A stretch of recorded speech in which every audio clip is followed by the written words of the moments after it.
12ನೇ ಶ್ಲೋಕ ಆಗಬೇಕಿದೆ. ನಾರಾಯಣಂ ಅಖಿಲ ಪೂರ್ಣ ಗುಣೈಕದೇಹಂ ನಿರ್ದೋಷಾಪ್ಯತಮಪ್ಯಖಿಲೈಃ ಸ್ವರ್ಗೈಃ ಅಸ್ಯೋದ್ಭವಾದಿದಮಶೇಷ ವಿಶೇಷತೋಪಿ ವಂದ್ಯಂ ಸದಾ ಪ್ರಿಯತಮಂ ನಮಸನ್ನಮಾಮಿ. ಕೃಷ್ಣಾಯ ವಾಸುದೇವಾಯ ಹರಯೇ ಪರಮಾತ್ಮನೇ ಪ್ರಣತಕ್ಲೇಶನಾಶಾಯ ಗೋವಿಂದಾಯ ನಮೋ ನಮಃ. ಅಭ್ರಮಭಂಗರಹಿತಂ ಅಜಡಂ ವಿಮಲಂ ಸದಾ ಆನಂದತೀರ್ಥಮತುಳಂ ಭಜೆ ತಾಪತ್ರಯಾಪಹಂ. ಪೃಥ್ವೀಮಂಡಲಮಧ್ಯಸ್ಥಾಃ ಪೂರ್ಣಬೋಧಮತಾನುಗಾಃ ವೈಷ್ಣವಾಃ ವಿಷ್ಣುಹೃದಯಾಃ ತಾನ್ ನಮಸ್ಸೆ ಗುರುನ್ ಮಮ. ತಪಸ್ವಾಧ್ಯಾಯ ಶುಶ್ರೂಷಾ ಕೃಷ್ಣಪೂಜಾರತಂ ಮುನಿಂ ವಿಶ್ವೇಶಂ ಇಷ್ಟದಂ ವಂದೇ ಪರಿವ್ರಾಟ್ ಚಕ್ರವರ್ತಿನಂ. ಶ್ರೀ ಗುರುಭ್ಯೋ ನಮಃ. ಹರಿ ಓಂ. 11ನೇ ಅಧ್ಯಾಯದ 12ನೇ ಶ್ಲೋಕ. ದಿವಿ ಸೂರ್ಯ ಸಹಸ್ರಸ್ಯ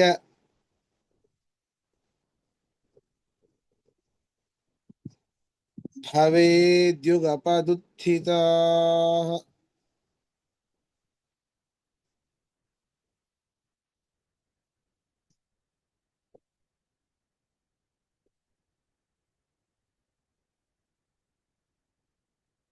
ಯದಿ ಭಾಸದೃಶೀ ಸಾ ಸ್ಯಾತ್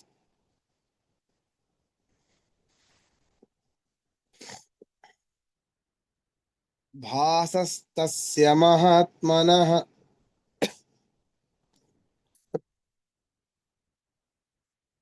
ನೋಡಿ, ಹೇಳ್ತಾ ಇದ್ದಾನೆ. ಯಾರು ಹೇಳ್ತಾ ಇದ್ದಾರೆ? ಸಂಜಯ. ಹೀಗೆ ಹೀಗೆ ಆಯಿತು ಅಂತ ಏವಮುಕ್ತ್ವಾ ತಥೋ ರಾಜನ್ ಮಹಾಯೋಗೇಶ್ವರೋ ಹರಿಃ ದರ್ಶಯಾಮಾಸ ಪಾರ್ಥಾಯ ಪರಮಂ ರೂಪಮೈಶ್ವರಂ. 9ನೇ ಶ್ಲೋಕದಿಂದ ಸಂಜೆ ಹೇಳ್ತಾ ಬಂದ, ಹೀಗೀಗಿದ್ದಾನೆ ಪರಮಾತ್ಮ. ಅನೇಕ ವಕ್ತ್ರನಯನಂ, ಅನೇಕ ಅದ್ಭುತ ದರ್ಶನಂ, ಅನೇಕ ದಿವ್ಯಾಭರಣಂ, ದಿವ್ಯಾನೇಕೋದ್ಯತಾಯುಧಂ. ಈ ರೀತಿಯಾದಂತಹ ಎಲ್ಲ ಆಯುಧಗಳನ್ನ, ಅನೇಕ ಮುಖಗಳಿವೆ, ಅದ್ಭುತವಾದ ವಸ್ತ್ರವನ್ನು ಹುಟ್ಟಿದ್ದಾನೆ, ಅದ್ಭುತವಾದ ಗಂಧವನ್ನ ಲೇಪನ ಮಾಡಿಕೊಂಡಿದ್ದಾನೆ, ಅದ್ಭುತವಾದ ಹಾರವನ್ನ ಹಾಕೊಂಡಿದ್ದಾನೆ. ಎಲ್ಲ ಹೇಳ್ತಾ ಬಂದು ಈಗ ಮತ್ತೆ ಹೇಳ್ತಾ ಇದ್ದಾನೆ ಹೇಗೆ ಪರಮಾತ್ಮನ ಒಂದು ರೂಪ ಅಂತಂದ್ರೆ ಅಂದ್ರೆ ದಿವಿ ಸೂರ್ಯ ಸಹಸ್ರಸ್ಯ,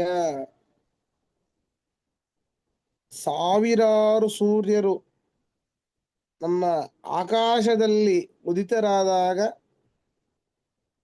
ಎಷ್ಟು ಕಾಂತಿ ಇರ್ತದೋ, ಎಷ್ಟು ಬೆಳಕಿರ್ತದೋ, ಎಷ್ಟು ಪ್ರಕಾಶ ಇರ್ತದೋ ಅಷ್ಟು ಪರಮಾತ್ಮನ ಒಂದು ರೂಪ ಇದೆ ಅಂತ. ದಿವಿ ಸೂರ್ಯ ಸಹಸ್ರಸ್ಯ ಭವೇತ್ ಯುಗಪದುತ್ಥಿತಾಃ. ಯುಗಪತ್ ಒಂದೇ ಒಂದು ಸಾರಿ, ಒಟ್ಟಿಗೇನೆ ಅಂತರ್ಥ. ಯುಗಪತ್ ಅಂದ್ರೆ ಒಟ್ಟಿಗೆ ಅಂತರ್ಥ. ಯುಗಪದುತ್ಥಿತಾಃ ಸಹಸ್ರಸ್ಯ ಸೂರ್ಯಸ್ಯ, ಸಾವಿರಾರು ಸೂರ್ಯರು. ಸಾವಿರ ಅಂದ್ರೆ ಕರೆಕ್ಟು ಎಣಿಸಿ ಸಾವಿರ ಅಂತ ಅರ್ಥ ಅಲ್ಲ, ಅದಕ್ಕಿಂತ ಹೆಚ್ಚಾಗಬಹುದು. ಎಷ್ಟು ಮಂದಿ ಇದ್ರು? ಸಾವಿರಾರು ಜನ ಇದ್ರು ಅಂತ ಹೇಳ್ತೇವೆ. ಲೆಕ್ಕ ಆಗ್ಲಿಕ್ಕೆ ಆಗದೆ ಇರೋದಾಗ ಸಾವಿರಾರು ಅಂತ ಹೇಳ್ಬಿಡ್ತೇವೆ. ಹಾಗೆ ಅದಕ್ಕೆ ಸಾವಿರಾರು ಸೂರ್ಯರ ಪ್ರಭೆ, ಅನಂತನೂ ಇಟ್ಕೊಳ್ಳಿ, ಕೋಟಿ ಅಂತಾದ್ರೂ ಇಟ್ಕೊಳ್ಳಿ.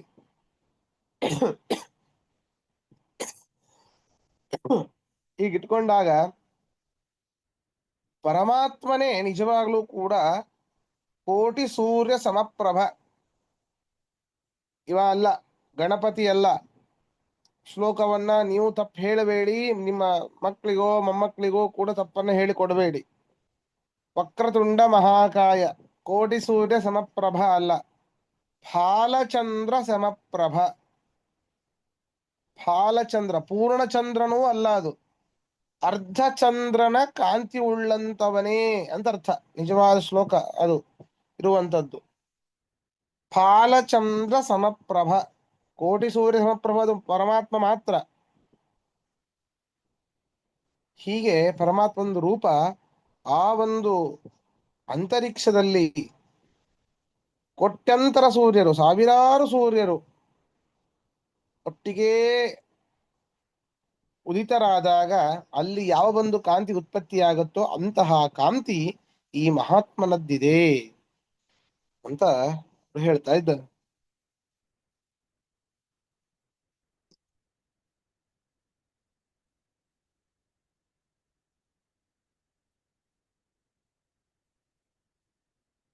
ಬರ್ಕೊಳ್ಳಿ. ದಿವಿ ಆಕಾಶದಲ್ಲಿ, ದಿವಿ ಆಕಾಶದಲ್ಲಿ ಸೂರ್ಯ ಸಹಸ್ರಸ್ಯ, ಸೂರ್ಯ ಸಹಸ್ರಸ್ಯ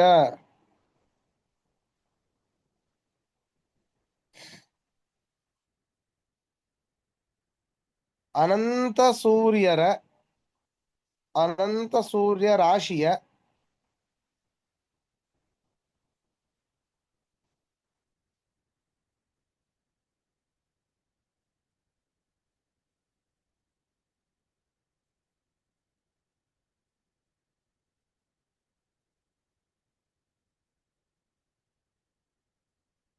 ಯುಗಪದುತ್ಥಿತಾ ಭವೇತ್, ಯುಗಪದುತ್ಥಿತಾ, ಯುಗಪದುತ್ಥಿತಾ ಭವೇತ್,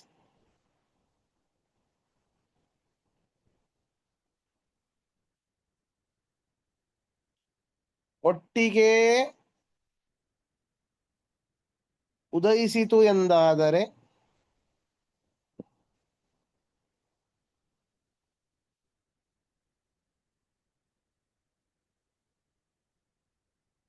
ಒಟ್ಟಿಗೆ ಉದಯಿಸಿತು ಎಂದಾದರೆ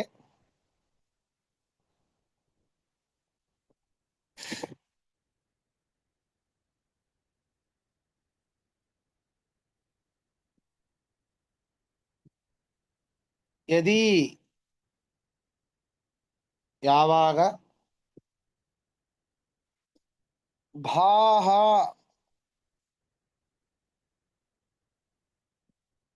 ಭಾಹ ಕಾಂತಿಯು ಅಥವಾ ಪ್ರಭೆಯು,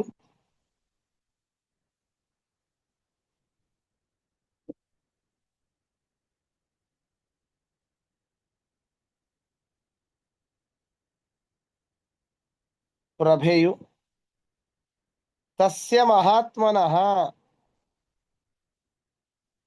ತಸ್ಯ ಮಹಾತ್ಮನಃ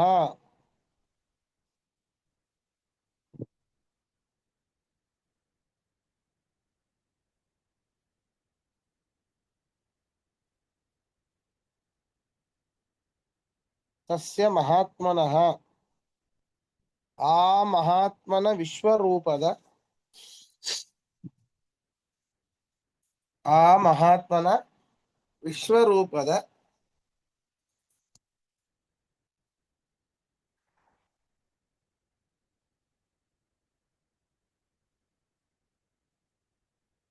ಭಾಸಃ ಸದೃಶೀ ಸ್ಯಾತ್, ಭಾಸಃ ಸದೃಶೀ ಸ್ಯಾತ್ ಆ ಪ್ರಭೆಗೆ ಸಮವಾಗುತ್ತಿತ್ತು,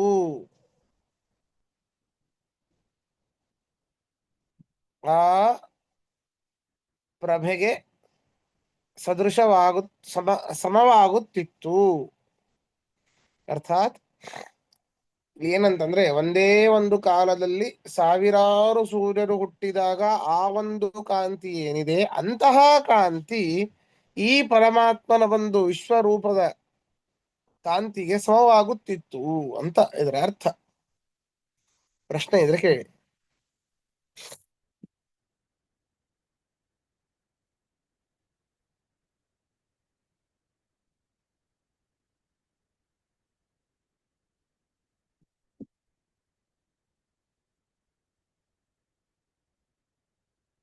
ಮುಂದೆ ಹೋಗೋಣ. ಭಾಸಃ ಅಂದ್ರೆ ಏನಂದ್ರೆ ಭಾಸಃ ಪ್ರಭೆ, ಓಕೆ.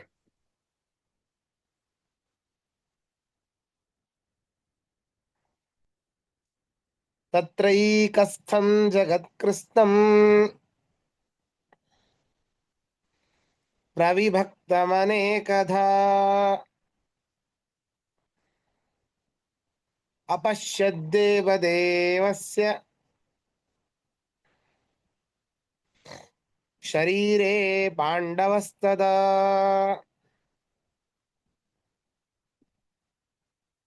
ನಮ್ಮ ಪ್ರಕಾರ ಜಗತ್ತು ಅಂತಂದ್ರೆ ಜಗತ್ತು ಹೀಗಿದೆ ಅಂತಂದ್ರೆ ನಮ್ಮ ತಲೆಯಲ್ಲಿ ಬರುವಂತದ್ದು ಆ ಗೋಳಾಕಾರವಾದ ಜಗತ್ತು, ಅದರಲ್ಲಿ ಕಾಣುವಂತಹ ಎಲ್ಲಾ ಹಸರುಮಯವಾದ ಭೂಖಂಡಗಳು, ಮಧ್ಯ ಮಧ್ಯದಲ್ಲಿ ನೀರು ತಿರುಗುವಂತಹ ಆ ಒಂದು ಗೋಳಾಕೃತಿ ನಮಗೆ ತಲೆಯಲ್ಲಿ ಬರ್ತದೆ. ಹಾಗಲ್ಲ ಜಗತ್ತು ಅಂತಂದ್ರೆ ಅನೇಕ ವಿಧ ವಿಧವಾದ ಮಂದಿಗಳು, ದೇವತೆಗಳು, ದಾನವರು, ವೃಕ್ಷಗಳು, ಪ್ರಾಣಿಗಳು, ಸರೀಸೃಪಗಳು, ಪಕ್ಷಿಗಳು ಎಲ್ಲವನ್ನು ಸೇರಿಸಿದಾಗ ಜಗತ್ತು ಅಂತ ಆಗತ್ತೆ. ಹಾಗೆ ಪರಮಾತ್ಮನ ಒಂದು ಶರೀರದಲ್ಲಿ ಒಬ್ಬನಲ್ಲಿ ಏನೇ ಎಲ್ಲವೂ ಕಾಣ್ತಾ ಇದ್ದಾನಂತೆ ಅರ್ಜುನ.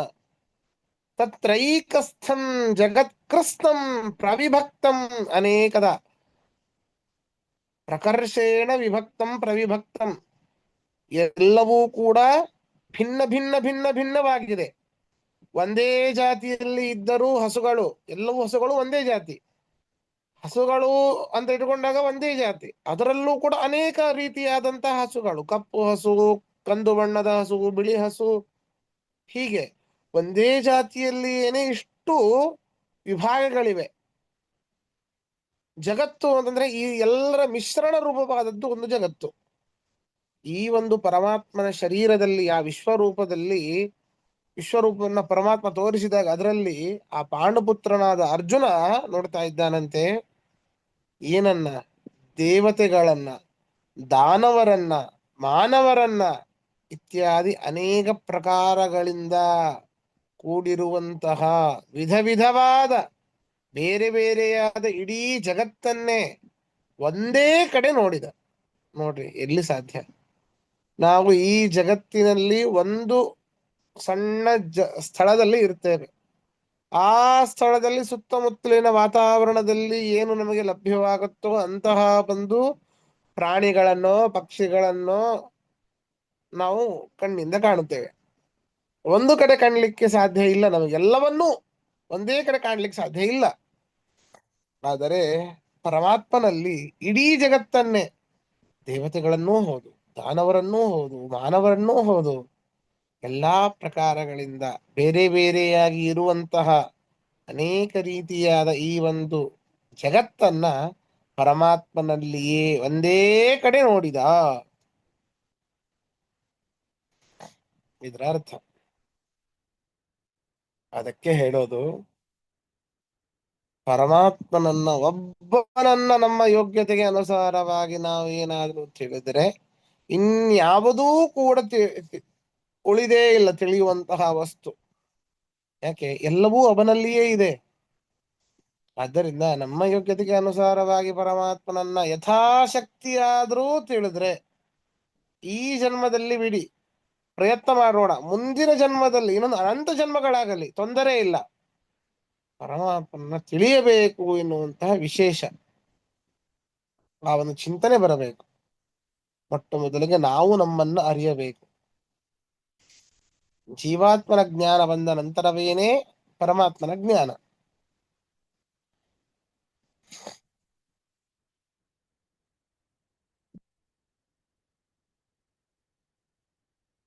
ಬರ್ಕೊಳ್ಳಿ.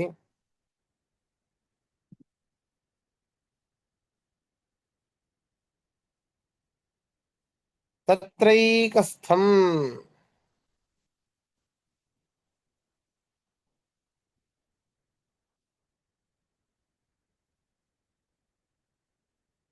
ಬೇಡ, ಅದೇನು ಬೇಡ, ಒಂದೇ ನಿಮಿಷ.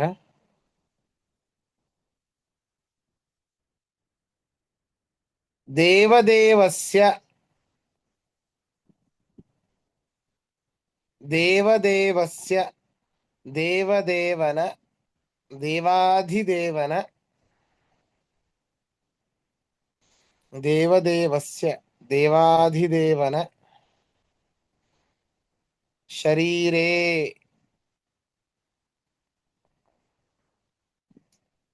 ಶರೀರೇ ಆ ಒಂದು ವಿಶ್ವರೂಪದಲ್ಲಿ ಆ ಒಂದು ವಿಶ್ವರೂಪದಲ್ಲಿ ತದಾ ಆವಾಗ ತದಾ ಆವಾಗ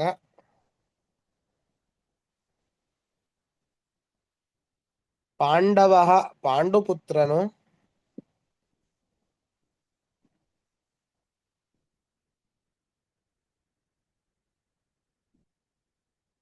ಪಾಂಡವ ಪಾಂಡುಪುತ್ರನು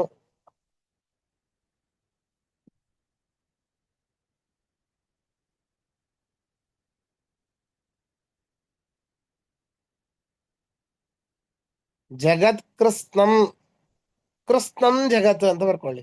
ಕೃತ್ಸ್ನಂ ಜಗತ್ ಕೃತ್ಸ್ನಂ ಜಗತ್ ದೇವ ದಾನವ ಮಾನವ ಮುಂತಾದ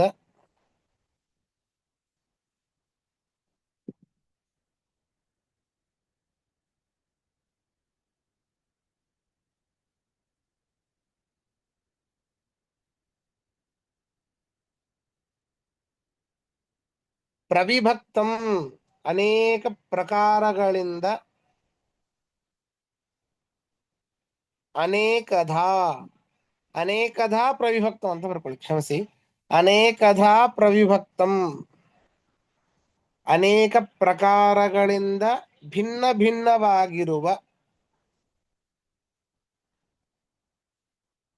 ಅನೇಕ ಪ್ರಕಾರಗಳಿಂದ ಭಿನ್ನ ಭಿನ್ನವಾಗಿರುವ ಜಗತ್ತನ್ನು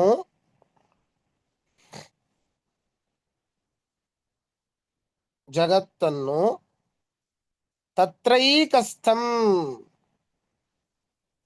ಒಂದೇ ಕಡೆಯಲ್ಲಿಯೇ ತತ್ರೈಕಸ್ಥಂ ಒಂದೇ ಕಡೆಯಲ್ಲಿಯೇ ಅಪಶ್ಯತ್ ನೋಡಿದನು ಅಪಶ್ಯತ್ ನೋಡಿದನು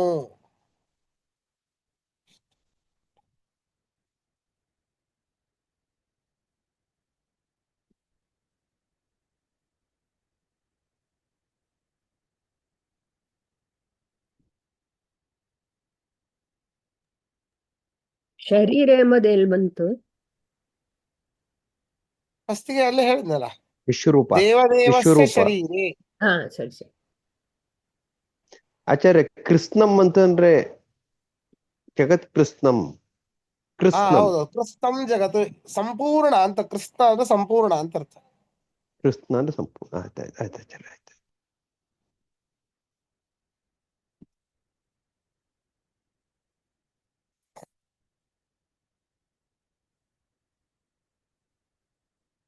ಸರಿ, ಮುಂದೆ ಹೋಗೋಣ. ತತಃ ಸ ವಿಸ್ಮಯಾವಿಷ್ಟಃ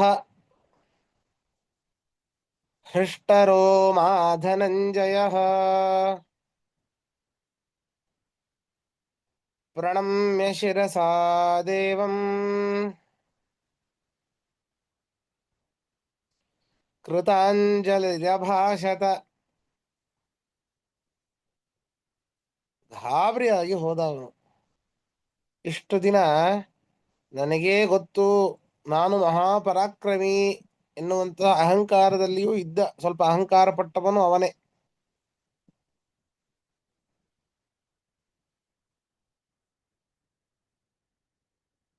ಎಲ್ಲವನ್ನೂ ಒಂದೇ ಕಡೆ ಇನ್ನೂವರೆಗೂ ನೋಡೇ ಇಲ್ಲ ಅವನು.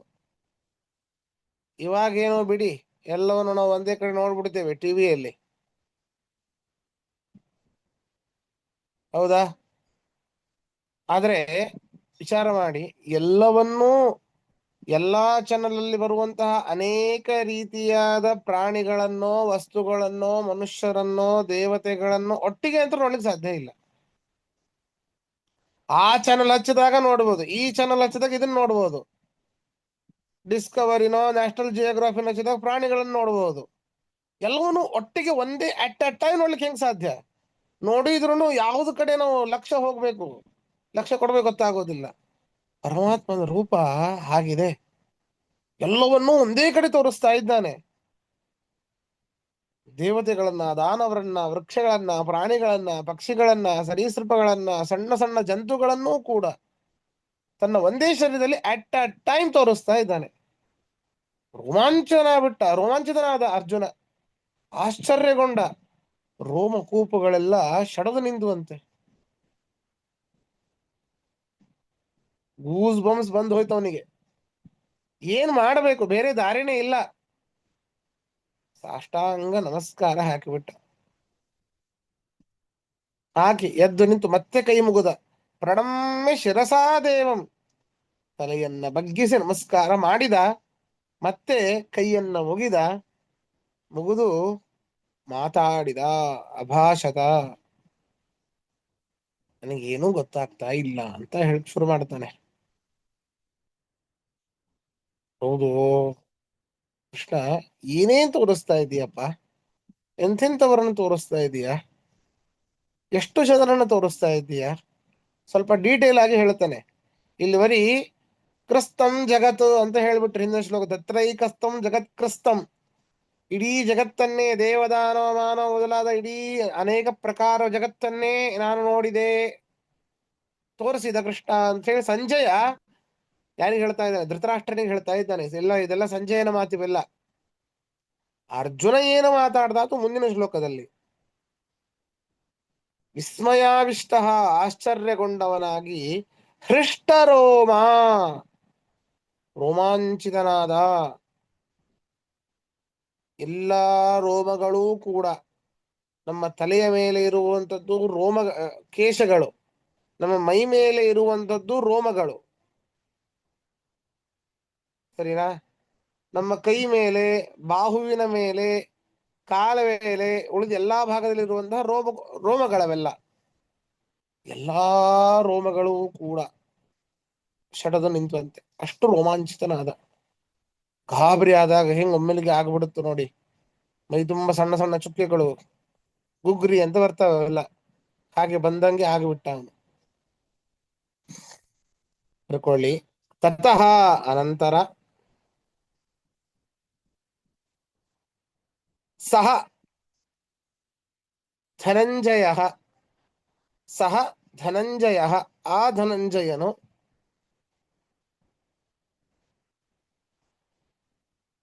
ವಿಸ್ಮಯಾವಿಷ್ಟ, ಆಶ್ಚರ್ಯಗೊಂಡವನಾಗಿ,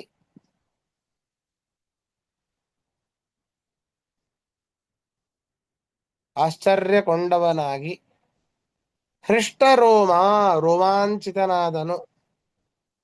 ಹೃಷ್ಟರೋಮ, ರೋಮಾಂಚಿತನಾದನು.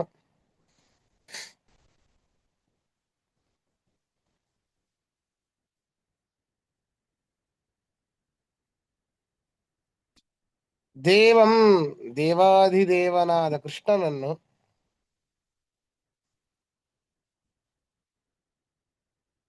ದೇವಂ, ದೇವಾಧಿದೇವನಾದ ಕೃಷ್ಣನನ್ನು, ಶಿರಸಾ ಪ್ರಣಮ್ಯ, ಮುಡಿಯಿಂದ ನಮಸ್ಕರಿಸಿ, ಶಿರಸಾ ಪ್ರಣಮ್ಯ, ತಲೆಯಿಂದ ನಮಸ್ಕರಿಸಿ,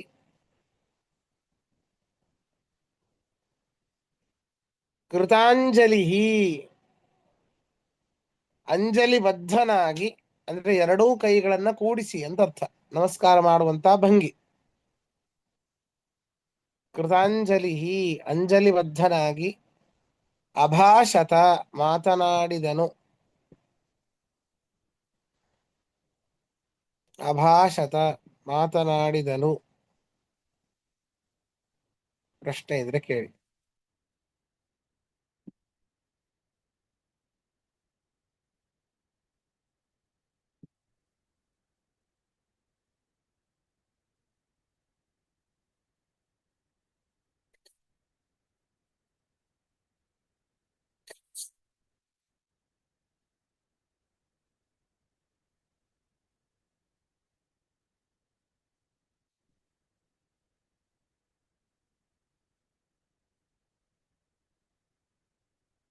ಮುಂದೆ ಹೋಗೋಣ.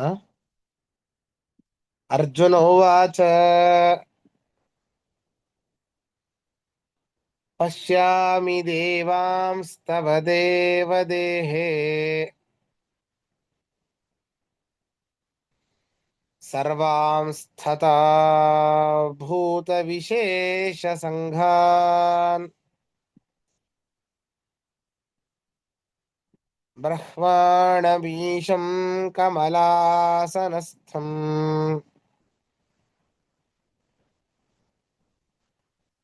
ಋಷೀಂಶ್ಚ ಸರ್ವಾನುರಗಾಂಶ್ಚ ದಿವ್ಯಾನ್. ಯಾರ್ಯಾರು ಏನೇನು ಅಂತ ಹಿಂದಿನ ಒಂದು ವಿಭೂತಿ ಅಧ್ಯಾಯದಲ್ಲಿ ಹೇಳಿದ್ದ, ವಿಭೂತಿ ಯೋಗದಲ್ಲಿ 10ನೇ ಅಧ್ಯಾಯದಲ್ಲಿ ಅಂಥವರೆಲ್ಲರನ್ನೂ ಕೂಡ ಈಗ ಒಟ್ಟಿಗೆ ನೋಡ್ತಾ ಇದ್ದಾರೆ ಪುಣ್ಯಾತ್ಮ. ಪಶ್ಯಾಮಿ ದೇವಾನ್ ಸ್ತವ ದೇವ ದೇಹೇ. ಹೇ ದೇವ, ಹೇ ದೇವ, ನಿನ್ನ ಈ ದೇಹದಲ್ಲಿ ನೋಡ್ತಾ ಇದ್ದೇನಪ್ಪ ನಾನು. ಏನೇನು? ಎಲ್ಲಾ ದೇವತೆಗಳನ್ನು, ಸರ್ವಾಂಸ್ಥತ ಭೂತ ವಿಶೇಷ ಸಂಘಾನ್, ಎಲ್ಲಾ ಪ್ರಾಣಿಗಳ ವಿಶೇಷವಾದ ಸಮೂಹಗಳನ್ನು ನೋಡ್ತಾ ಇದ್ದೇನೆ. ಅಷ್ಟೇ ಅಲ್ಲ, ಬ್ರಹ್ಮಾಣಂ, ಚತುರ್ಮುಖ ಬ್ರಹ್ಮನನ್ನು ನೋಡ್ತಾ ಇದ್ದೇನೆ ನಾನು. ಆ ಚತುರ್ಮುಖನಲ್ಲಿ ಆಶ್ರಿತನಾಗಿರುವಂತಹ, ಮುಖ್ಯವಾಗಿ ಅವನನ್ನೇ ಆಶ್ರಯವನ್ನಾಗಿ ಇಟ್ಟುಕೊಂಡಿರುವಂತಹ, ಅವನ ಅಧೀನದಲ್ಲಿ, ಚತುರ್ಮುಖನ ಅಧೀನದಲ್ಲಿ ಇರುವಂತಹ ಈಶಂ, ರುದ್ರನನ್ನೂ ನಾನು ನೋಡ್ತಾ ಇದ್ದೇನೆ. ಬ್ರಹ್ಮಾಣಂ, ಚತುರ್ಮುಖ ಬ್ರಹ್ಮನನ್ನು, ಕಮಲಾಸನಸ್ಥಂ ಈಶಂ, ಆ ಕಮಲದಲ್ಲಿ ಕುಳಿತಿರುವಂತಹ ಆ ಚತುರ್ಮುಖನಲ್ಲಿ ಆಶ್ರಿತನಾಗಿರುವಂತಹ ರುದ್ರನನ್ನು ನಾನು ನೋಡ್ತಾ ಇದ್ದೇನೆ. ಋಷೀಶ್ಚ ಸರ್ವಾನ್, ಎಲ್ಲಾ ಋಷಿಗಳನ್ನು ನೋಡ್ತಾ ಇದ್ದೇನೆ ನಾನು. ಉರಗಾನ್, ಸರ್ಪಗಳನ್ನ ನೋಡ್ತಾ ಇದ್ದೇನೆ. ಈ ರೀತಿ ಅನೇಕ ದಿವ್ಯರಾದ ದೇವತೆಗಳನ್ನ, ಪ್ರಾಣಿ ವಿಶೇಷಗಳನ್ನ, ಚತುರ್ಮುಖನಲ್ಲಿ ಆಶ್ರಿತನಾದ ಆ ರುದ್ರನನ್ನ, ಎಲ್ಲ ಋಷಿಗಳನ್ನ, ಉರಗಳನ್ನ ಅರ್ಥಾತ್ ಸರ್ಪಗಳನ್ನ ನಾನು ನೋಡ್ತಾ ಇದ್ದೇನೆ. ಸ್ವಲ್ಪ ಡೀಟೇಲ್ ಆಗಿ ಹೇಳಿದೆ ಅಲ್ಲಿ, ಅದನ್ನೇ ಹೇಳಿದೆ ನಾನು. ಜಗತ್ಕೃಸ್ತಂ ಅಂತ ಅಷ್ಟೇ ಹೇಳ್ಬಿಟ್ಟಿದ್ದ ಸಂಜಯ. ಅವನು ಸ್ವಲ್ಪ ದೂರದಲ್ಲೇ ಇದ್ದ ಬಿಡಿ ಸಂಜಯ, ಗೊತ್ತಿದೆ. ಇವನು ಆರಾಮ್ ಹಸ್ತಿನಾವತಿಯಲ್ಲಿ ಇದ್ದ, ಇವನಂತೂ ಫುಲ್ ಹತ್ರನೇ ಇದ್ದಾನೆ,